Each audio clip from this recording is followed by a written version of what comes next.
Hey, everybody, it's Lan. I was trying to do this on Facebook Live, didn't work out, not really sure why, but here I am. I'm going to record this and I'll just put it on my website and you can watch this at your leisure. I wanted to share my story of what happened last year. I really put a lot of it on the website already, so now you're just kind of getting the verbal version of it, but also some follow-up. I didn't do a lot of follow-up on that website. I might do some updates still. And it's time for me to recommit to myself what I'm going to be doing. Once again, this is not about me selling a program. I'm not trying to sell you on a shake system or on a coach or anything really. I am going to share what worked for me, what I learned that I think made all the difference, and why I believe this is how I will regain my best health into the future. So I'm going to start this whole story from the beginning, despite what I already did some of it on Facebook, but here we go. So 2021, a year ago, roughly, probably end of February or so. I'm sure the date is on my website. I should check. My husband and I made a decision that we were going to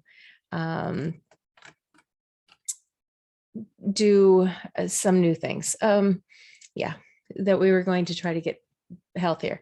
So I've had two children. I love them dearly. They're both in their 20s now, which means it's been a long time since I was pregnant. A year ago, I was heavier by a bit than I had ever been when I was fully term pregnant. And I'm just saying that as being authentic. I'm not trying, I also know that I'm not alone in being a person who has fallen into that. I've kind of realized in the past year that I've spent the last 20 plus years, more or less dieting, probably 25 years, more or less dieting to gain 70 pounds.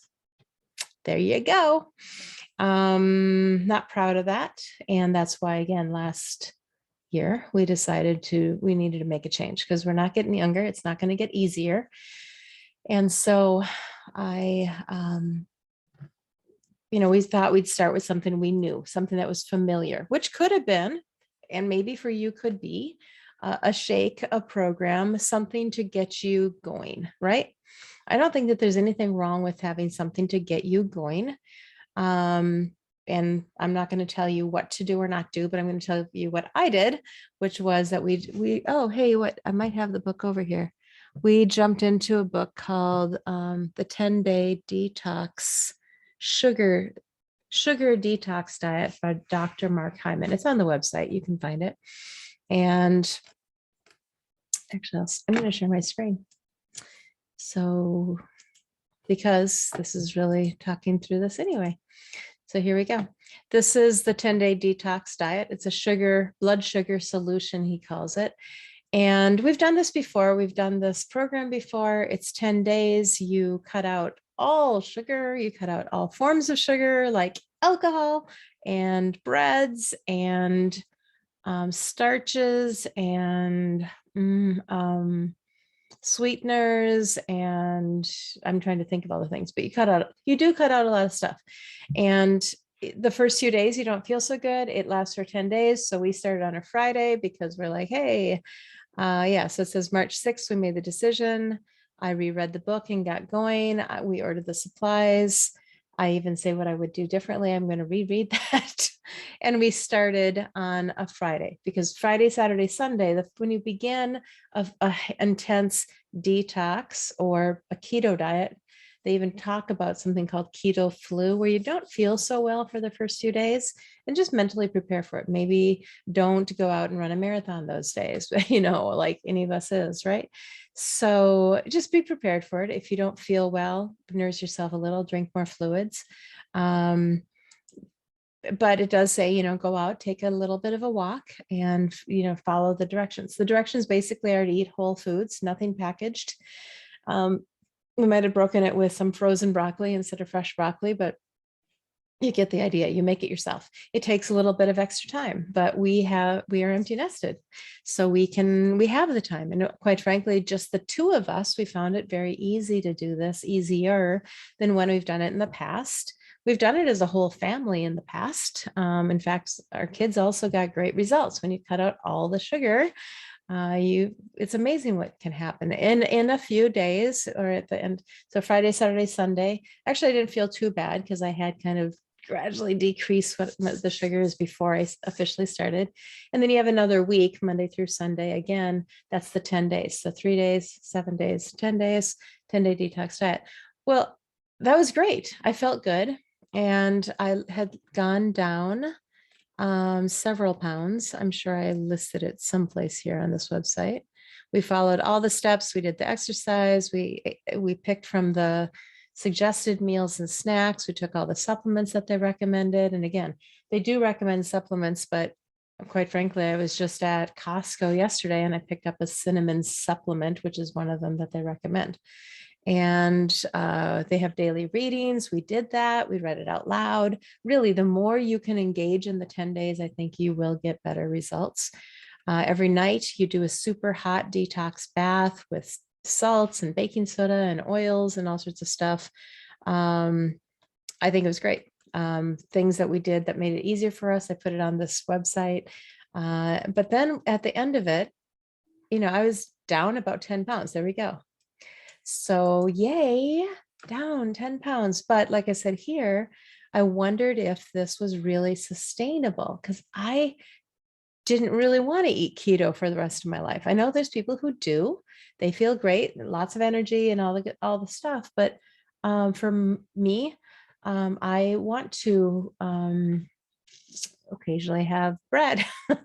I like bread with my eggs. And, when I have breakfast, I wanted to be able to feel like I wouldn't have to apologize or turn away wedding cake, which is coming up in our future at that point. Our daughter was getting married in August. And that was, I'll tell you another reason why we wanted to make this decision to do all this.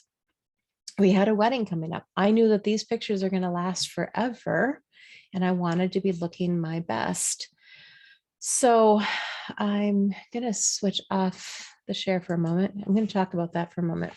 So it helps if you have something you're working towards, or so for some people, if there's something you're working against. I had kind of both. I'm working towards looking great for our daughter's wedding. I also wanted to leave behind a diet mentality. I wanted to really find a system, a program, a way of living that could just fit into my lifestyle, that I didn't have to buy $150 worth of stuff every month, that I didn't have to live on shakes, that I didn't have to count calories. I didn't want to do any of that. And what I liked about this program is it doesn't require counting calories. It doesn't require counting protein or anything because, initially for the 10 days, you're not doing anything except eating basically what they say to eat if you follow it. So it's easy, but it's also not long-term sustainable. But I'm going to go back to one other thing. We made a decision. We didn't say we were going to try to lose weight. We didn't say we were going to try anything except we decided we were going to get in shape. We're going to do something about where we were and where we wanted to be. So quick story about that. There's a person who's, I read recently, who was sharing that they'd been a smoker. In the past, they had been a smoker and they had tried to quit. And one day, basically woke up in the morning and declared, I am a non-smoker. Well, guess what a non-smoker can't do? A non-smoker can't smoke. And from that day forward, that person was a non-smoker. And so you make a decision, you put down a hard line. There's a great song out there if you want to Google it too. It's by King and Country. It's called Burn the Ships. Like, make the decision, make it, if possible, make it so you can't go back. Of course, a smoker can always go back. A smoker can always find another cigarette. A person wanting to be in shape can always find an excuse.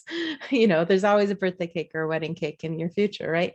So, but make a decision as to what you'll do or not do, and or do or not do on a regular basis, on a normal day-to-day, or never twice in a row. That's another way to look at it. Like, you can always take a day off, but never take 2 days off. That's another piece of wisdom I've heard before. So that's why I called the website Decision to Do, because it was a decision. It was a moment in time when we said we're going to do something. But we got to the end of the 10 days and, down weight, that's great, but not feeling like this was something we could sustain. So what are we going to do? So as I talk about on the website, we decided to, well, we didn't decide to, I just started digging into, what next? What can I do that would make this work? And I actually came across in the reviews for Dr. Hyman's book, The 10-Day Sugar Detox Diet, I found reviews for another book called The Obesity Code. And I thought, well, I'll look that up. So I looked up the Obesity Code. And again, I may have it here, or it might be in the other room. And I have my secret shelf over here of all my health and wellness stuff. I don't think I have it. I think it's over in the other room. But the Obesity Code really talks about a secret that most dieters and people just in general don't know about. And that's insulin, how insulin affects our bodies. So when I read the review, it actually said here, Dr. Hyman or Dr. Fung, F-U-N-G, his book really is the bomb about how to have sustainable long-term health and, weight loss if you need it. So I looked, but they said, but you don't have to read the whole book, just go to chapters 18 and 19. So I ordered the book. I got it 2 days later, flipped immediately to chapters 18 and 19. And I'm reading the one chapter is called When to Eat.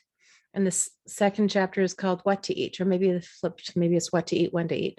So I looked at, I'm reading through it and I'm like, okay, well, What to Eat is really in line with what I'd read through the through the 10-day detox diet,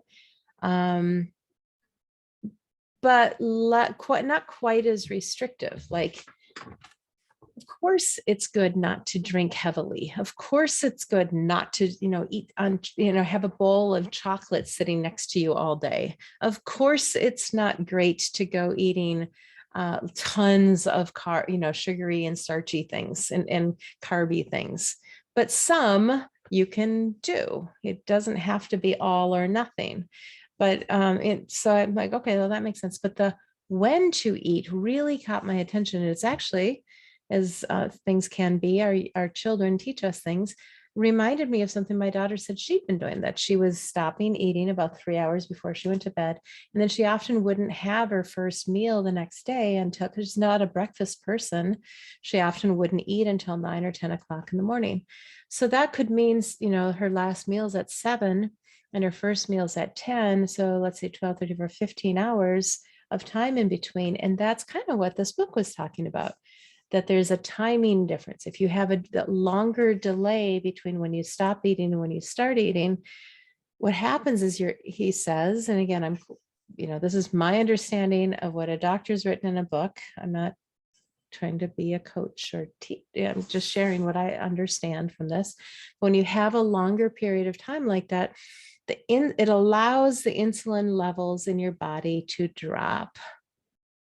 And insulin, from how I understand the book, is created when you put food in your mouth.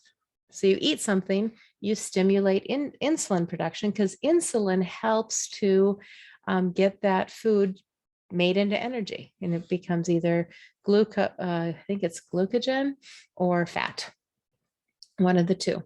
And that's good because, as you know, even fat is just stored energy. I've got a lot of stored energy. Yay. But it's needed. So when you have insulin in your bloodstream, is what I read, you are in the process of storing fat. It's the only thing you can do. If you have insulin in your bloodstream, you are in the storing process. And only when the insulin is out of your bloodstream can you actually burn those resources, the fat resources specifically. Glycogen is there because you need it. That's your fight or flight. That's your quick energy. That's what you use up first. But once that's used up, then if you don't have a lot of insulin in your body, then you can actually unlock the fat and start to burn that for energy more easily. You can burn it otherwise too, if I remember the book correctly, but it burns more easily and more readily when you're in a fasted state. Fasted.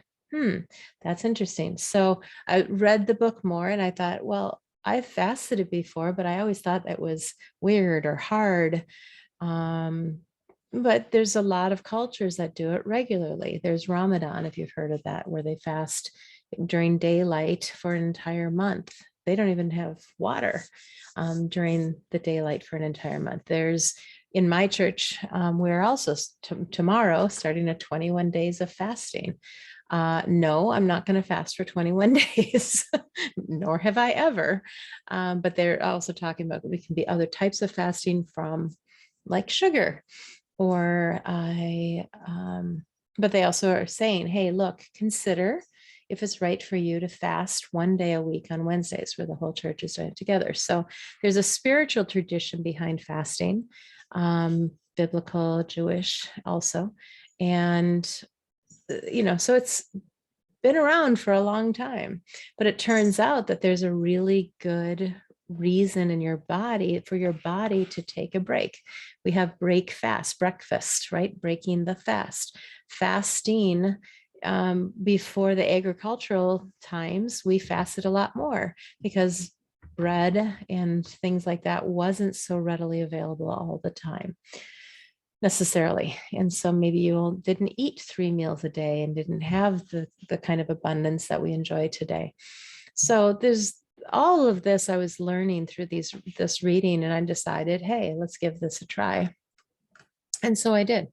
I did actually buy another book to help me.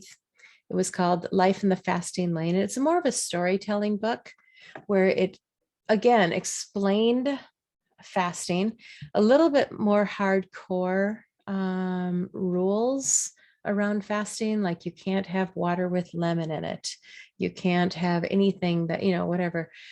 So there's different rules people put around fasting, but the number one rule that I think is most important is fast to live, don't live to fast. So I learned to work fasting into my life and not let it run my life. So eventually, as you can see on the website, I came up with a program, a protocol kind of that worked well for me. And I also found an app that helped me track how much I was fasting.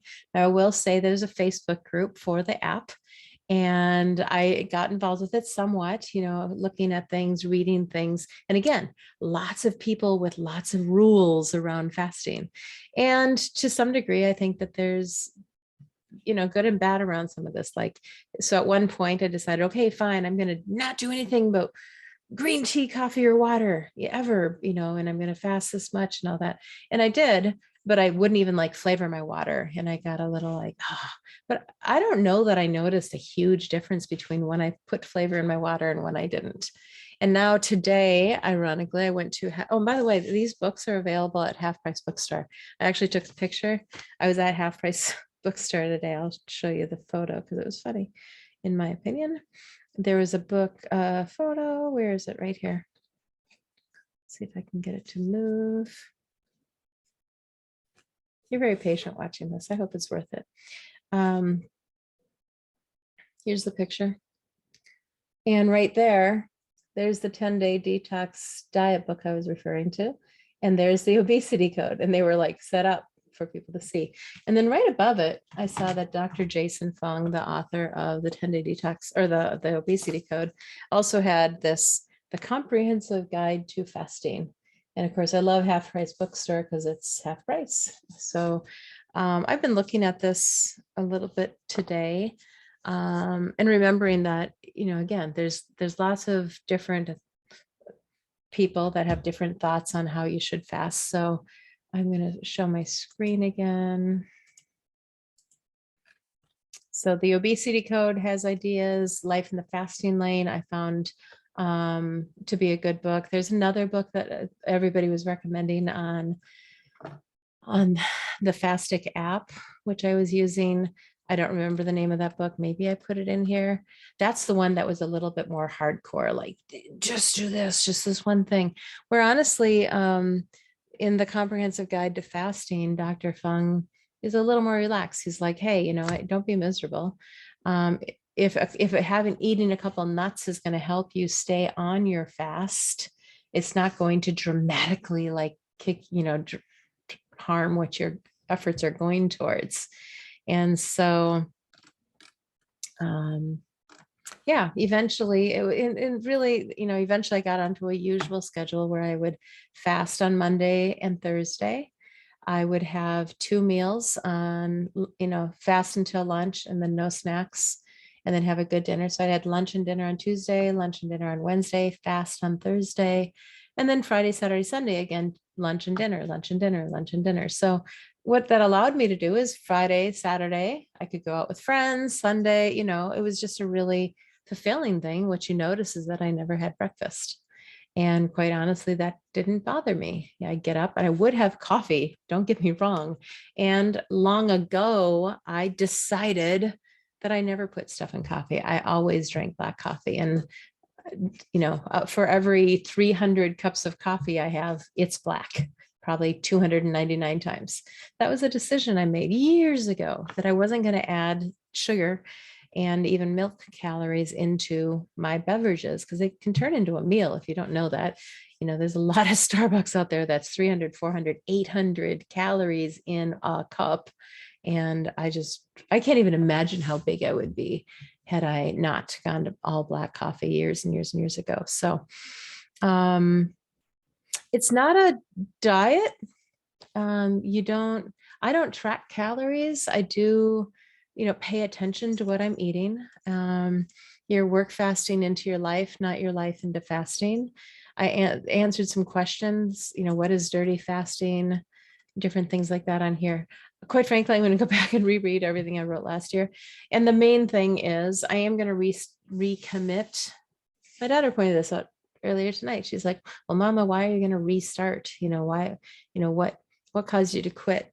It's not that I quit. It's just, it was Christmas and working, fasting into my life and not making fasting my life. I wanted to enjoy the holidays. I didn't want to be like, ooh, I can't eat because it's before 11 o'clock in the morning. And, you know, I didn't want to do that with my family and friends around. Like many of us, I got COVID in the fall. I wasn't going to stress. I couldn't even eat for almost a week. That was not fasting. I certainly wasn't going to also try to work fasting into my schedule. You know, you just got to give yourself a little break once in a while, but, and live. So I'm recommitting to going back to my normal schedule. And again, it doesn't involve shakes. It doesn't involve programs. I don't have a coach. I don't want to be anybody's coach. I don't want to take any money for this. I do have some links on my website, resources, I call them.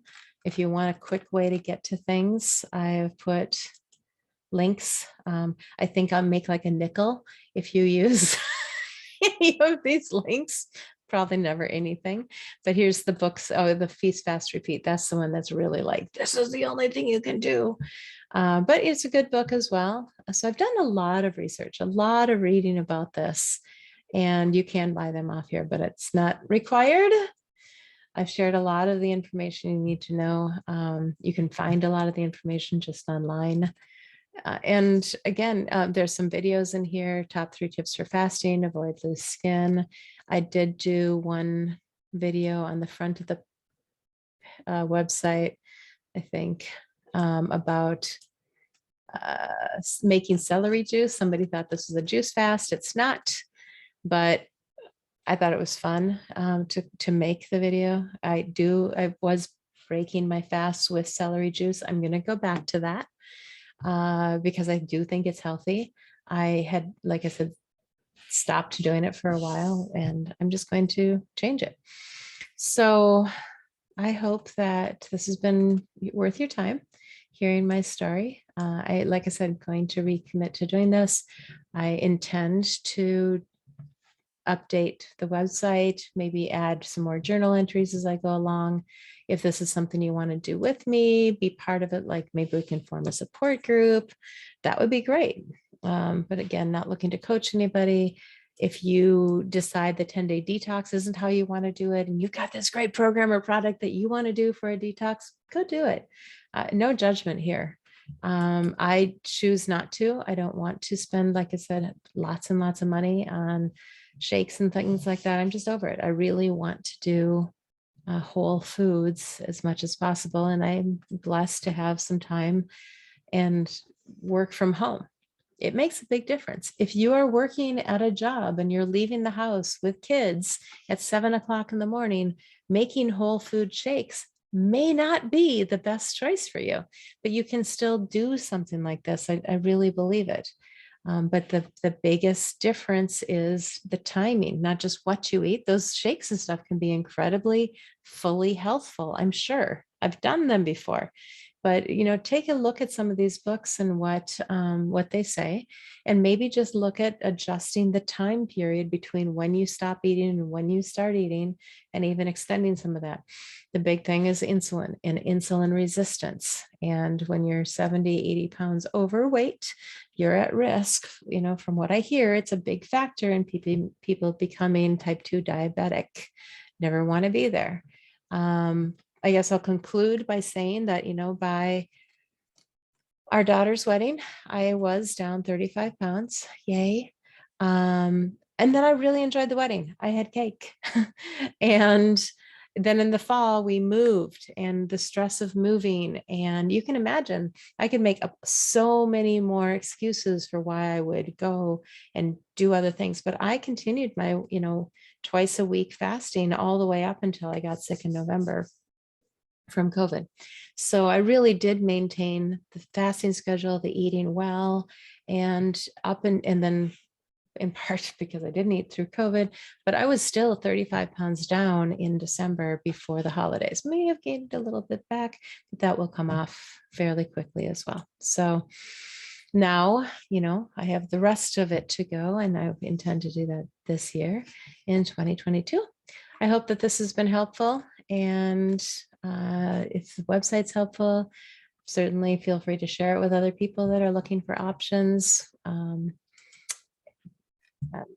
just really thrilled to share my journey. That's all I'm looking to do. It can help me be more accountable. If I can help that with you because we're helping each other, that would be fantastic. So that is it. I'm going to wrap up. And nice short little video here, right? Okay, thanks for watching. Wish this would have worked out on Facebook Live and been a little more interactive, but I hope that my story has inspired you. I hope and wish for you the very, very best. I do believe that fasting is and understanding insulin and insulin resistance was the very best thing I could have ever learned from myself, that this will be the difference for me in my future health and wellness, that finally I am no longer a dieter. I am a healthy eater who enjoys fasting and living a great, healthy, energetic life. Thank you. Bye.